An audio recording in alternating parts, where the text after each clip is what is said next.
yoksa esas önemli olan bizim buradaki iç grubumuz, iç grubun bunu kabul etmesi lazım.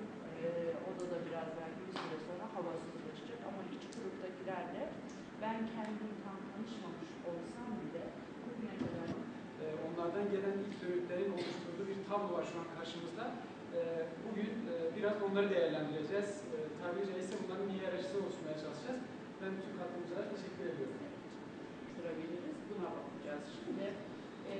Arkadaşımız yaptı ama önce izninizi isteyeceğiz. Bir gönüllü katılım formu kullanıyoruz. Avrupa ülkesinde yapılıyor. Yani Türkiye'de biz yaşıyoruz. İşte İngiltere'de başkaları yapıyor ve İngiltere'deki konu depremlik seller.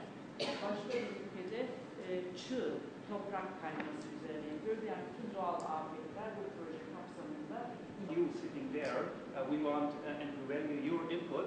So I will start with a brief global perspective on earthquakes in Turkey, just to stress out the relevance of the topic.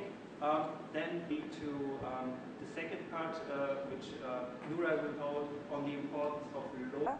4 ayrı odak grup görüşmesi yaptık ki çoğunuz bununla daha aşinasınız ve burada da bu 4 grupta daha çok işte ilk grupta İl Sağlık Müdürlüğü, Aile Sosyal Politikalar, AFAD ve İl Müftülüğü, ikinci grupta Van Belediyesi ve çeşitli mahallelerin muhtarları, üçüncü grupta çeşitli odalar ve Kızılay, dördüncü grupta da derneklerimiz ki şimdi burada galiba derneklerimizden Çağdaş Yaşam var, Rahmet Eli Dağ Bankası var. Ben Profesör Nuray Karancı, Orta Doğu Teknik Üniversitesi Psikoloji Bölümü öğretim üyesiyim.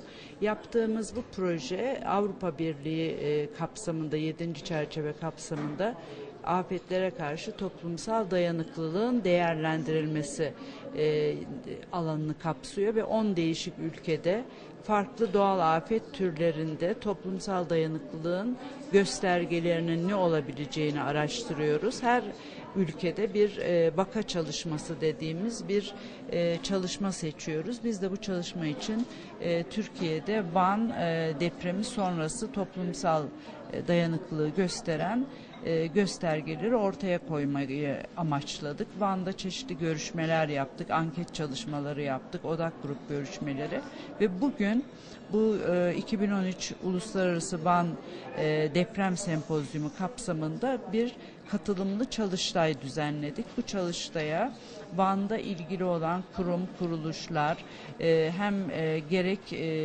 yerel idareden, gerek kamu idaresinden, gerekse sivil toplum kuruluşlarından katılımcılarla ortaya çıkan göstergelerin önem sırasına göre sıralanmaları ve daha sonra da bunların ölçülebilir bir şekilde özelliklerinin ortaya konmasının tanımlanması ve bu göstergeler ortaya çıkarsa Van'da bunlar kim tarafından değerlendirilebilir, nasıl değerlendirilebilir yöntem olarak ve ne işe yarar bu tür bir dayanıklılık göstergelerinin değerlendirilmesi konularında geri bildirimlerini alacağız çalışan katılımcıların.